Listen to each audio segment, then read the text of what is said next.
우리 다 같이 하나님의 말씀 보시겠습니다.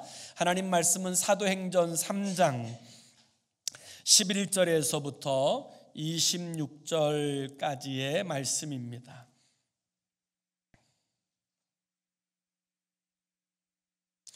사도행전 3장 11절에서부터 26절까지 우리 다 찾으셔서 제가 한 절 읽고 우리 성도님들 한 절 읽는 교독하는 형식으로 주의 말씀을 함께 낭독합니다. 나은 사람이 베드로와 요한을 붙잡으니 모든 백성이 크게 놀라며 달려 나아가 솔로몬의 행각이라 불리우는 행각에 모이거늘 베드로가 이것을 보고 백성에게 말하되 이스라엘 사람들아 이 일을 왜 놀랍게 여기느냐 우리 개인의 권능과 경건으로 이 사람을 걷게 한 것처럼 왜 우리를 주목하느냐 아브라함과 이삭과 야곱의 하나님 곧 우리 조상의 하나님이 그의 종 예수를 영화롭게 하셨느니라. 너희가 그를 넘겨주고 빌라도가 놓아주기로 결의한 것을 너희가 그 앞에서 거부하였으니 너희가 거룩하고 의로운 일을 거부하고 도리어 살인한 사람을 놓아주기를 구하여 생명의 주를 죽였도다. 그러나 하나님이 죽은 자 가운데서 그를 살리셨으니 우리가 이 일의 증인이라. 그 이름을 믿음으로 그 이름이 너희가 보고 아는 이 사람을 성하게 하였나니 예수로 말미암아 난 믿음이 너희 모든 사람 앞에서 이같이 완전히 낫게 하였느니라. 형제들아 너희가 알지 못하여서 그리하였으며 너희 관리들도 그리한 줄 아노라. 그러나 하나님이 모든 선지자의 입을 통하여 자기의 그리스도께서 고난받으실 일을 미리 알게 하신 것을 이와 같이 이루셨느니라. 그러므로 너희가 회개하고 돌이켜 너희 죄 없이 함을 받으라. 이같이 하면 새롭게 되는 날이 주 앞으로부터 이를 것이요 또 주께서 너희를 위하여 예정하신 그리스도 곧 예수를 보내시리니 하나님이 영원 전부터 거룩한 선지자들의 입을 통하여 말씀하신 바 만물을 회복하실 때까지는 하늘이 마땅히 그를 받아두리라. 모세가 말하되 주 하나님이 너희를 위하여 너희 형제 가운데서 나 같은 선지자 하나를 세울 것이니 너희가 무엇이든지 그의 모든 말을 들을 것이라. 누구든지 그 선지자의 말을 듣지 아니하는 자는 백성 중에서 멸망받으리라 하였고 또한 사무엘 때부터 이어 말한 모든 선지자도 이때를 가리켜 말하였느니라. 너희는 선지자들의 자손이요 또 하나님이 우리 조상과 더불어 세우신 언약의 자손이라. 아브라함에게 이르시기를 땅 위의 모든 족속이 너의 씨로 말미암아 복을 받으리라 하셨으니 하나님이 그 종을 세워 복 주시려고 너희에게 먼저 보내사 너희로 하여금 돌이켜 각각 그 악함을 버리게 하셨느니라. 아멘. 나면서부터 안진뱅이 되었던 선천성 안진뱅이 환자가 있었습니다. 그는 그 불편한 몸으로 매일같이 성전 미문이라는 곳 앞에서 구걸하면서 자신의 생명을 연명하고 있었습니다. 베드로와 요한이 하나님의 성전에 기도하러 올라가게 될 때 그 구걸하는 안진뱅이를 보고 불쌍히 여기는 마음이 생겨 그를 향하여 이와 같이 말합니다. 은과 금은 내게 없거니와 내게 있는 그곳으로 내게 주노니 나사렛 예수의 이름으로 일어나 걸으라. 그리고 그 오른손을 잡아 일으키자 그가 발과 발목에 힘을 얻고 일어서고 걷고 뛰며 하나님을 찬송하였다라고 말씀하였습니다. 그는 잠시 일어난 것이 아닙니다. 그는 온전히 일어섰을 뿐만 아니라 걷기도 하고 심지어 뛰기도 하면서 하나님을 찬송하게 되어진 것이지요. 사랑하는 성도 여러분, 예수 그리스도의 이름에는 이런 능력이 있습니다. 예수의 이름에는 이런 권능이 있는 줄로 믿습니다. 예수의 이름을 의지하고 행하게 될 때 이런 놀라운 역사가 일어나게 되어질 줄로 믿습니다. 미문 앞에 앉은 뱅이는 그 은혜를 심입자 너무 기쁜 나머지 감격하여 하나님의 성전으로 뛰어들어갔습니다. 그리고 그 성전에서 하나님 앞에 큰 소리로 찬송하였습니다. 그래서 오늘 이제 9절에 보면 모든 백성이 그 걷는 것과 하나님을 찬송함을 보고 이렇게 이야기하는 것입니다. 성전의 정시 기도를 위해서 그 성전에 모여든 많은 그 당시 경건한 유대인들이 그 성전에서 기도하고 있는데 어떤 사람이 갑자기 엄청나게 큰 소리로 하나님을 찬송하는 그 소리가 들리고 그 모습이 보이자 가만히 자세히 주의해 보니까 방금 전에 성전 미문에서 구걸하던 그 앉은뱅이에요. 그게 얼마나 놀랐겠어요. 한두 번 본 것이 아니라 그곳에 들어올 때마다 구걸하는 그 모습을 지켜보았던 사람이 그 앉은뱅이가 하나님의 성전 한가운데서 큰 소리로 찬송하며 예배하는 모습을 보고는 너무너무 놀랐습니다. 그래서 10절에 보면 그가 본래 성전 미문에 앉아 구걸하던 사람인 줄 알고 그에게 일어난 일로 말미암아 심히 놀랍게 여기며 놀라니라 이렇게 말씀하세요. 너무 깜짝 놀란 거예요. 방금 전까지만 해도 거기에 앉아 있었던 사람인데 어떻게 그가 지금 일어서서 걷고 뛰며 하나님을 찬송할까? 이 놀라운 충격에 빠져서 사람들이 다 그 낳은 그 사람을 바라보게 되어지자 그 치유받은 그가 베드로와 요한을 붙잡습니다. 그래서 오늘 11절에 보면 낳은 사람이 베드로와 요한을 붙잡으니 이렇게 말씀하세요. 이 붙잡다라는 말이 크라테오라는 단어로 쓰여져 있는데 이 말은 어깨에 매달리다 혹은 등을 부여잡다 이런 의미를 가진 단어예요. 일평생 주저앉았던 그가 자신의 육체만 주저앉은 것이 아니라 자신의 인생도 삶도 환경도 다 주저앉아 있는 것 같은 그런 그 자신을 일으켜 세운 그 일이 그에게도 너무 큰 충격이고 너무 큰 기쁨이고 감격인 나머지 이 자신을 고쳐주었다고 믿은 이 베드로와 요한을 꽉 붙잡습니다. 이 꽉 붙잡게 되자 사람들이 이 놀라운 일들을 보기 위해서 다 몰려오면서 자연스럽게 그 성전 바로 앞에 있는 솔로몬의 행각이라고 하는 곳에 사람들이 모여들기를 시작합니다. 그리고 이 솔로몬의 행각에서 초대교회의 첫 번째 간증 집회가 열리게 되어진 거예요. 예수님께서 살아계실 때 보여주셨던 예수님이 직접 행하셨던 기적과 표적이 아니라 베드로를 통하여 이 놀라운 일이 일어났다고 하는 이 사실은 엄청나게 충격적인 일이었던 것입니다.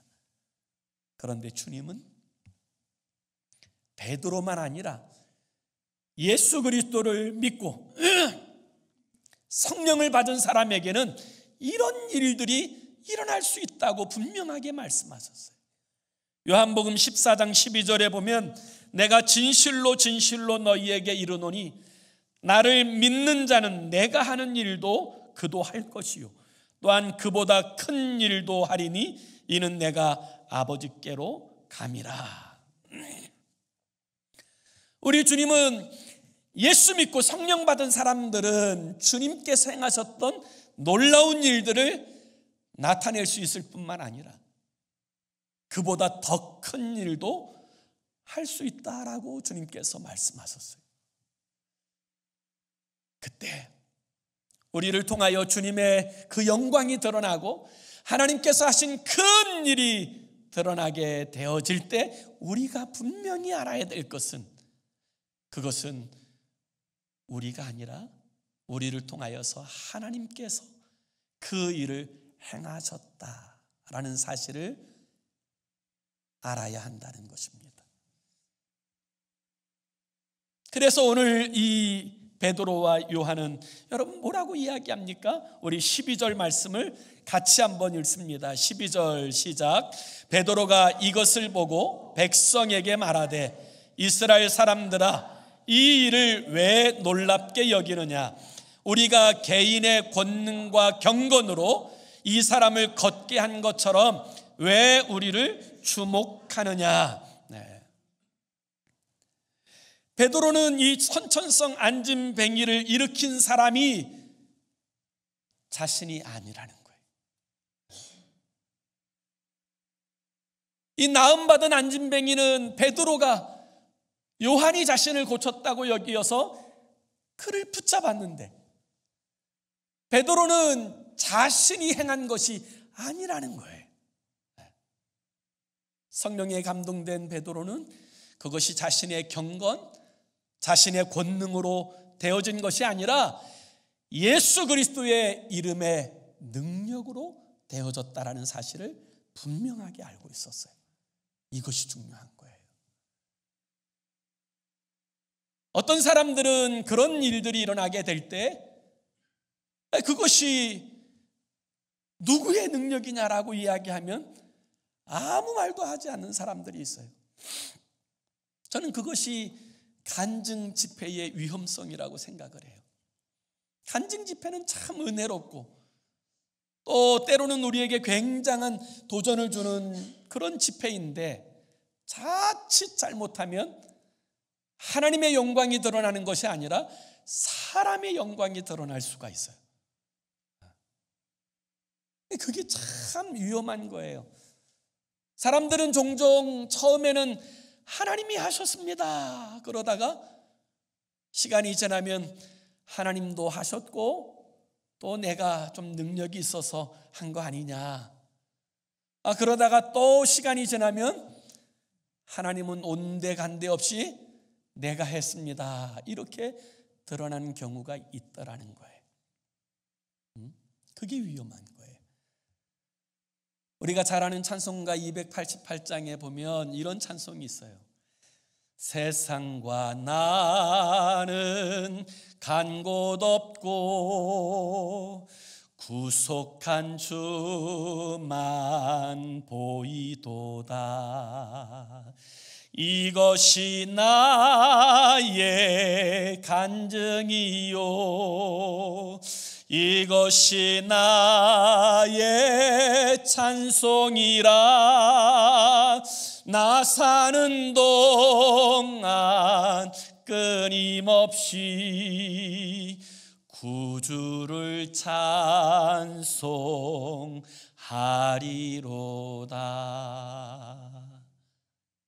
세상과 나는 간 곳 없고 구속한 주만 보이도다. 이것이 나의 간증이다.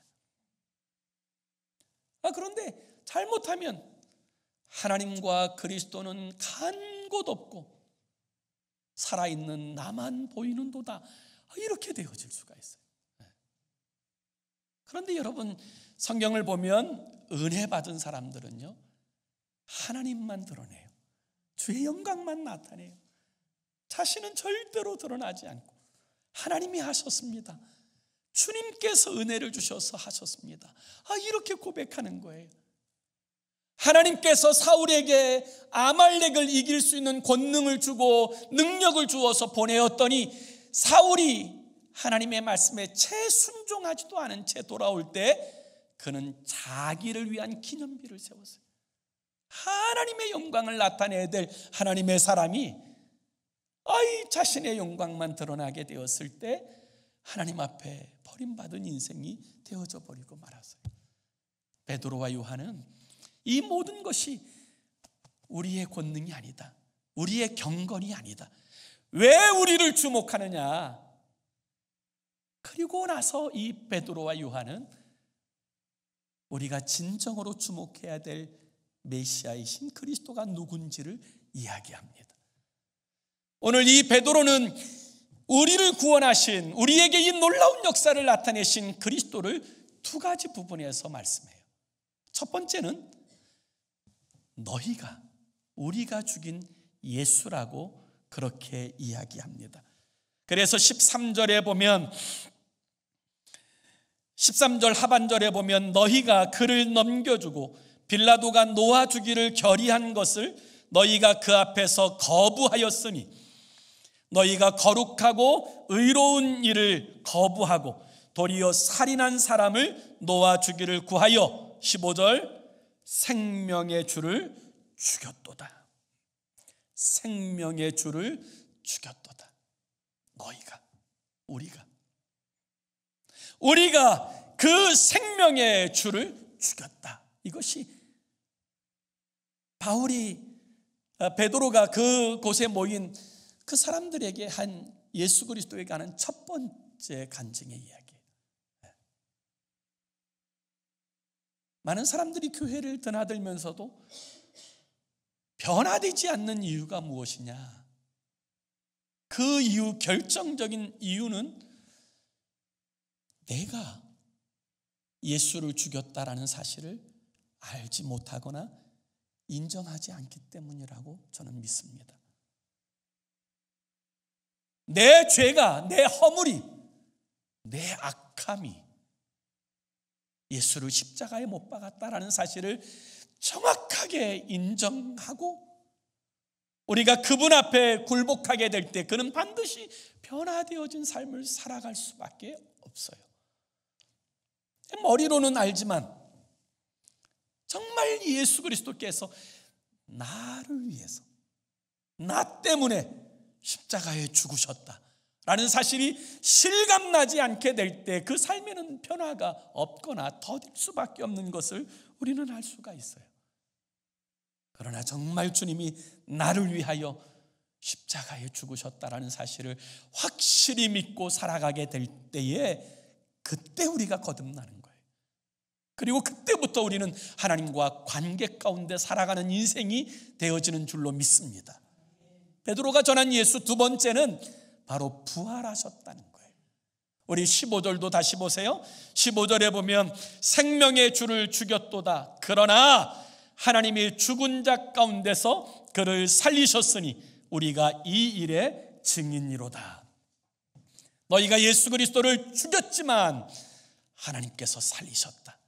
예수 그리스도는 사망의 권세에 매여 있지 않고 부활의 첫 열매가 되었다라는 사실을 분명하게 증거하고 있는 거예요. 이것이 중요합니다. 이게 복음의 핵심이에요. 예수 그리스도의 십자가의 죽으심과 부활하심. 사랑하는 성도 여러분, 우리도 예수 그리스도의 부활과 같이 부활의 영광 가운데 참여한 자가 되어진 줄로 믿습니다. 우리가 그런 존재예요. 그래서 예수님은 이미 요한복음 11장 25절에서 26절에 보면 이렇게 말씀하셨어요. 예수께서 이르시되 나는 부활이요 생명이니 나를 믿는 자는 죽어도 살겠고 무릇 살아서 나를 믿는 자는 영원히 죽지 아니하리니 이것을 내가 믿느냐라고 말씀하셨어요. 우리 모두는 예수 그리스도의 부활의 영광에 동참하는 자가 되어진 줄로 믿습니다. 그런 우리가 해야 될 일이 뭐냐면 바로 예수 그리스도의 십자가와 부활의 증인으로 살아야 되는 거예요. 이것이 하나님께서 우리를 많은 사람들 중에 먼저 부르신 이유예요.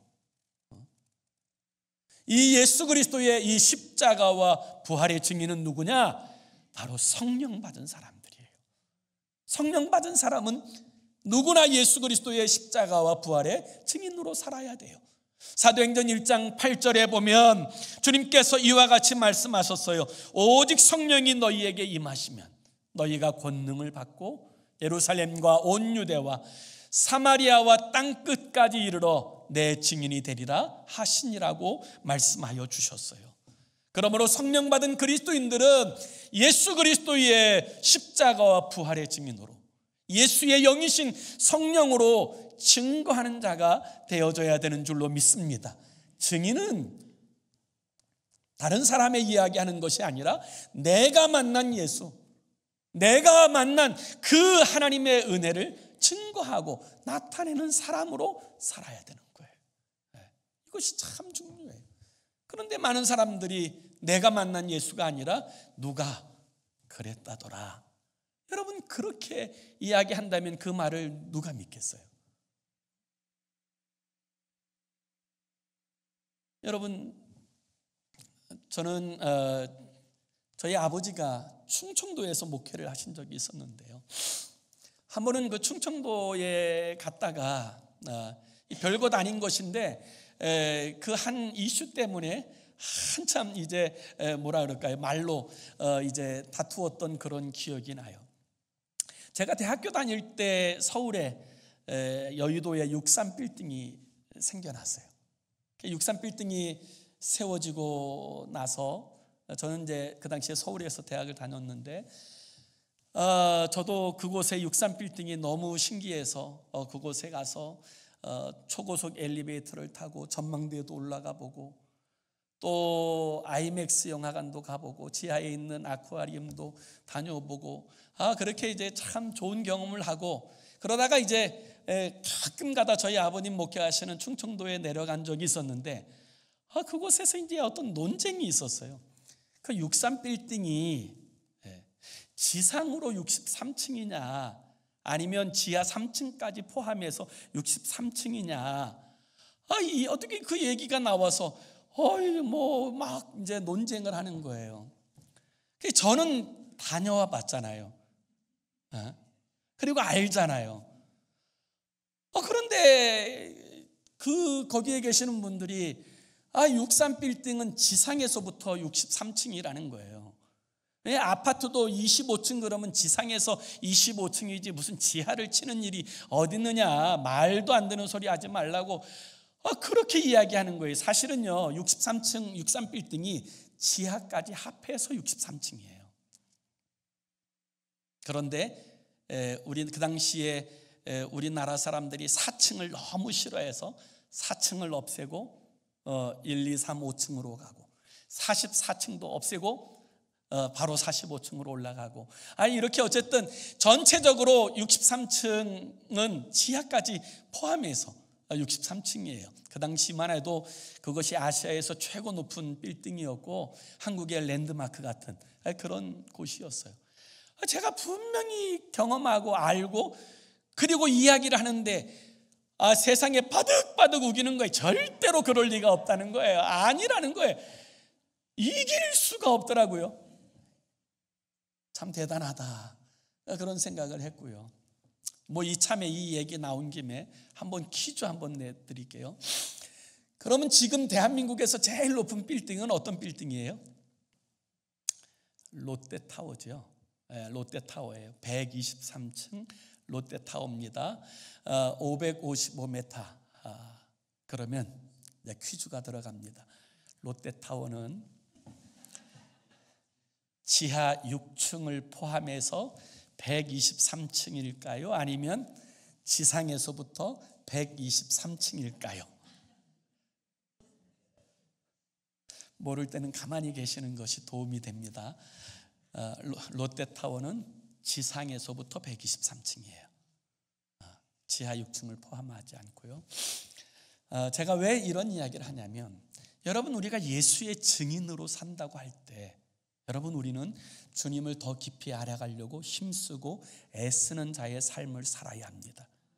아무것도 모르면서 어떻게 예수를 증거하고 예수님을 나타내는 인생이 되어질 수 있어요. 오늘 베드로와 요한은 우리는 예수의 증인이라고 이야기합니다. 그리고 나서 오늘 이 간증의 결론이 뭐예요? 오늘 이 본문에서 정말 중요하게 여기는 이 간증의 결론은 19절이에요. 우리 한번 다 같이 19절도 한번 같이 읽습니다. 19절 시작. 그러므로 너희가 회개하고 돌이켜 너희 죄 없이 함을 받으라. 이같이 하면 새롭게 되는 날이 주 앞으로부터 이를 것이요. 아멘. 놀라운 충격을 받은 그들이 솔로몬 행각에 모였을 때 이 베드로의 간증의 결론이 뭐냐면 회개하라는 거예요. 회개하라. 여러분, 이 회개하라고 하는 이 말씀이요, 기독교에서 핵심적인 진리의 말씀이에요. 예수님께서도 공생애를 시작하실 때 첫 번째 하신 설교가 회개하라, 하나님의 나라가 가까이 왔느니라 하셨어요. 회개하라. 어떤 분들은 근데 회개하라 그러면 기분 나빠하세요. 그런데 회개하라는 말은 복된 말이에요. 정말 귀중한 말이에요. 중요한 말이에요.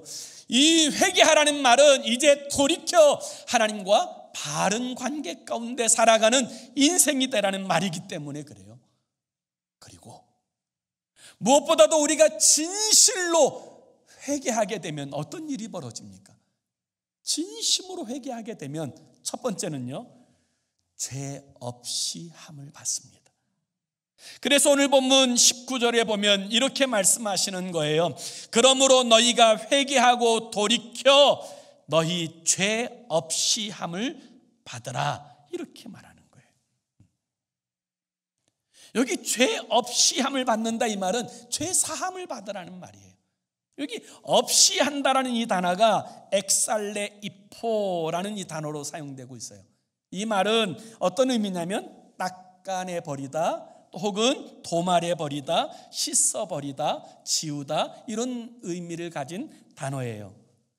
회개하면 하나님께서 우리의 죄와 허물을 다 도말하여 주시는 줄로 믿습니다. 깨끗이 씻어주세요. 다시는 기억하지 않도록 하나님께서 씻어주세요. 여기 등장하는 엑살레이포라는 이 단어가 어디에서 나오냐면 베드로가 간증할 당시에는 여러분 오늘처럼 이렇게 종이 인쇄술이나 종이가 좋지 못했어요. 그 당시에는 파피루스라고 하는 그곳에다가 글을 쓰게 되었는데요. 이 파피루스는 애굽에서 나오는 이 갈대 비슷한 나무예요. 그 껍질을 벗겨서 이것을 다 벌려놓으면 서로들 붙어요. 붙게 되어질 때 그것을 말려서 그리고 그곳에다가 글을 쓰는데, 그 당시에 잉크에는 산이 들어있지 않았어요. 오늘날의 잉크에는 산이 들어있어서 그것이 이제 종이에 쓰여지면 부식시켜서 그곳에 흔적을 반드시 남기게 되어져 있지만, 그 당시에 잉크에는 산이 들어있지 않아서 파피루스에다가 글씨를 쓰면 그 글씨는 그대로 남아있어요. 그런데 그 글씨를 지우는 방법은 간단했어요. 스펀지에 물을 적셔서 닦아내면 그 모든 글이 다 씻겨 내려가는 거예요. 여기에서 엑살레이포라는 단어가 등장한 거예요. 우리가 예수 그리스도께서 우리의 죄를 대신하여 희생당하시고 내 죄에 대하여 정말 회개하면 하나님께서는 우리에게 우리의 모든 죄를 씻어 맑게 하여 주시는 줄로 믿습니다. 그것이 회개한 자에게 주시는 은혜이고요. 이 두 번째는 회개하게 되면 성령을 선물로 주세요. 성령을 선물로 주세요. 사도행전 2장 38절에 보면 베드로가 이르되 너희가 회개하여 각각 예수 그리스도의 이름으로 세례를 받고 죄 사함을 받으라, 그리하면 성령의 선물을 받으리니, 이렇게 말씀하셨어요. 우리가 진실로 나의 죄인됨을 인정하고 예수 그리스도께서 나의 죄를 대신하여 십자가에 죽으신 사실을 믿으며 회개할 때, 그리고 예수 그리스도를 나의 주로 모셔드릴 때 하나님의 성령이 우리 가운데 함께 하시는 줄로 믿습니다. 영원히 우리와 함께 하여 주시고 임재하여 주세요. 그래서 회개하고 죄사함 받으면 성령이 임한다 말씀하신 것이고요. 그리고 우리가 회개하게 되면 세 번째로 새롭게 되는 거예요. 새롭게 되는 거예요. 그래서 이 19절에 보면 이렇게 말씀하지 않습니까? 너희가 회개하고 돌이켜 너희 죄 없이 함을 받으라. 이같이 하면 새롭게 되는 날이 주 앞으로부터 이를 것이요. 이렇게 말씀하세요. 이 새롭게 된다는 말이 거듭난다라는 말과 같은 의미로 사용되는데, 이 새롭게 된다라고 하는 이 단어가 참 중요해요.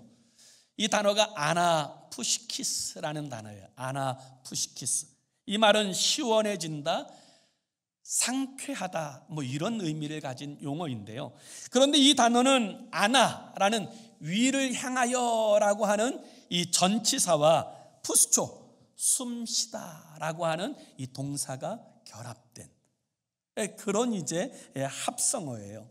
그러니까 이 아나푸시키스라고 하는 이 단어는 상쾌해진다 혹은 새롭게 된다고 하는 이 의미는 하늘을 향하여 숨을 쉰다, 이런 의미를 가진 용어인데요.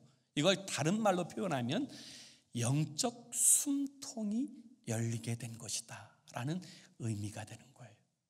우리가 예수 그리스도를 믿고 회개하여서 하나님의 성령이 우리 가운데 내주하시게 될 때 그의 영적 숨통이 열리는 인생이 되는 줄로 믿습니다. 그것이 새롭게 된다라는 이 의미예요. 하나님께서 처음 사람을 창조하실 때 그 코에 생기를 불어넣으시자 살아있는 생명이 되었다, 영적인 존재가 되었다고 성경은 이야기합니다.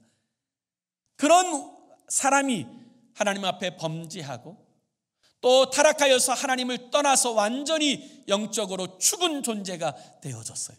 그런 인간이 예수 그리스도의 희생으로 말미암아 우리에게 베풀어 주시는 하나님의 은혜 때문에 그 사실을 믿고 회개하게 되면 그의 닫혔던 그 숨통이, 영적 숨통이 다시금 열리는 역사가 일어나게 되어지는 줄로 믿습니다. 그게 새롭게 된다는 의미예요. 예전에 참 순진한 목사님 한 분이 그 통일교에서 성지순례를 보내주고 해외여행을 보내준다는 말을 듣고 돈을 조금만 내면 그 일들을 다 할 수 있다는 이야기를 듣고 이 연세 드신 이 순진한 목사님이 어디서 하는지도 모르고 통일교에서 한다는 것은 생각도 못하고 어느 이제 좋은 단체에서 이렇게 나이 든 자식처럼 나이 든 사람들에게 이렇게 섬겨주나 보다, 이렇게 막연하게 생각해서 그 여행에 참여했어요. 그래서 이스라엘의 성지순례도 마치고 미국에 와서 뉴욕도 가보고 워싱턴 DC에도 가보고 그리고 이제 한국에 돌아가기 전에 다 전체적으로 모임이 있어서 모였는데 거기서 자신이 이 여행한 것이 다 통일교에서 돈을 내서 여행했다는 사실을 거기서 알 거예요. 그제서야 막 후회해도 무슨 소용이 있겠어요. 너무너무 이제 속상하고 안타까운 마음을 가지고 이제 한국으로 돌아왔는데 어느 날 통일교에서 어느 모임에 나오라고 연락이 온 거예요. 그래서 나는 자기는 이제 안 간다고, 내가 통일교인 줄 알았으면 내가 거기 절대로 쫓아가지도 않았을 거라고, 절대로 안 간다고 그렇게 이야기했더니 통일교 청년 2명이 그 목사님을 찾아왔더래요. 그리고 이렇게 이야기하더랍니다. 목사님, 통일교에서 준 돈으로 다 성지순례도 하고 해외여행도 했으면서 이렇게 발을 빼시면 어떡합니까? 목사님이 나오시지 않겠다 그러면 통일교 돈으로 목사님이 다 여행하고 다 했다고 모든 곳에 다 소문내겠습니다. 이렇게 이야기를 하는 거예요. 그래서 이 목사님이 막 너무 두려워서 결국 그 모임에 끌려간 거예요. 호텔 파티에도 가고 막 그냥 그곳에 리셉션이 있다는 데도 가고. 그런데 갈 때마다 그 다녀온 이후부터 막 숨이 막혀 죽을 것 같은 거예요. 그래서 이 목사님이 결국 결심을 했답니다. 내가 교회에서 잘리는 한이 있더라도, 내가 우리 노회에서 제명당하는 한이 있더라도 내가 솔직하게 고백하고 회개하고 내가 용서를 받아야 되겠다.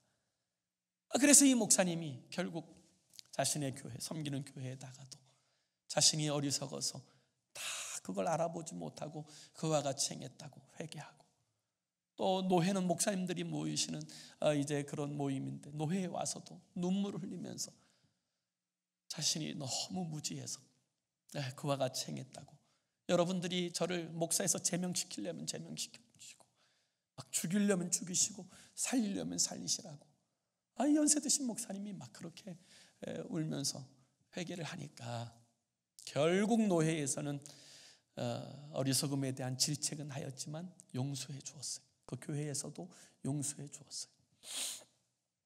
그리고 얼마 있다가 또 통일교에서 어느 모임에 나오라 그러는데 완강하게 안 나가겠다 그러니까 또 그 청년이 둘이 찾아온 거예요. 목사님 안 나오시면 모든 사람들한테 다 까발리겠습니다. 그때 이 목사님이 이렇게 얘기했대요. 나라 이놈아, 내가 다 이미 이야기했다. 고발하려면 고발해라. 내가 다 이미 이야기했으니까. 그러고 나니까 막 그제서야 숨통이 트여서 살 수 있게 되었다고 하는 그런 고백을 하시더라고요. 사랑하는 성도 여러분, 온전히 회개하고 하나님께로 돌아오면 죄사함 받고 영적 숨통이 열리게 되어지는 거예요. 그때 우리는 하나님과의 교제의 기쁨, 진짜 영적 숨결 가운데 살아가는 인생이 되는 줄로 믿습니다. 우리는 그리스도 예수의 증인이에요.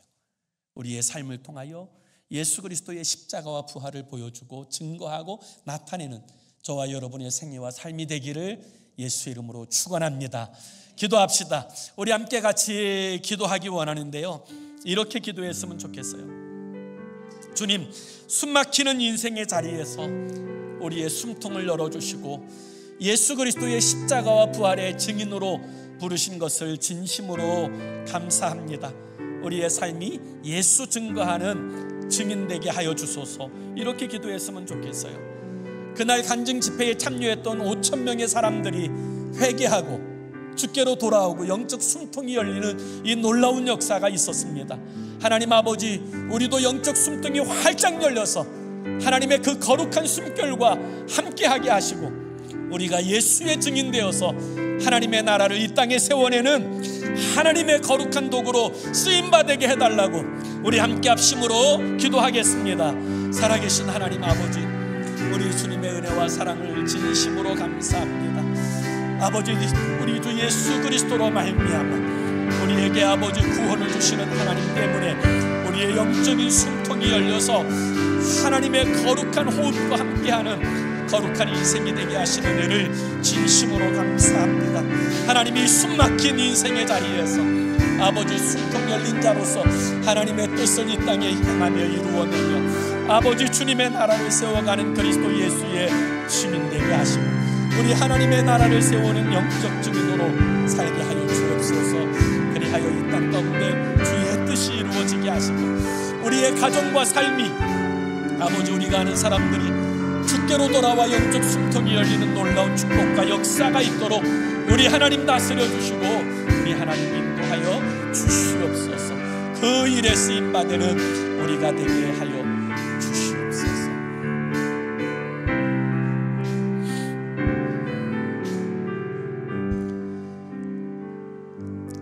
살아계신 하나님 아버지, 주님께서 저희들을 그리스도 예수의 거룩한 보배로운 핏값으로 구원하여 주셔서 하나님 영적 숨통이 열린 자로 살게 하시니 감사합니다. 이제 우리에게 주어진 이 거룩하고 영광스러운 직무, 그리스도 예수의 증인으로 살게 하시고 아버지 예수 그리스도의 부활을 우리의 삶으로 살아내게 하여 주옵소서. 예수님의 이름으로 기도 올리옵나이다. 아멘.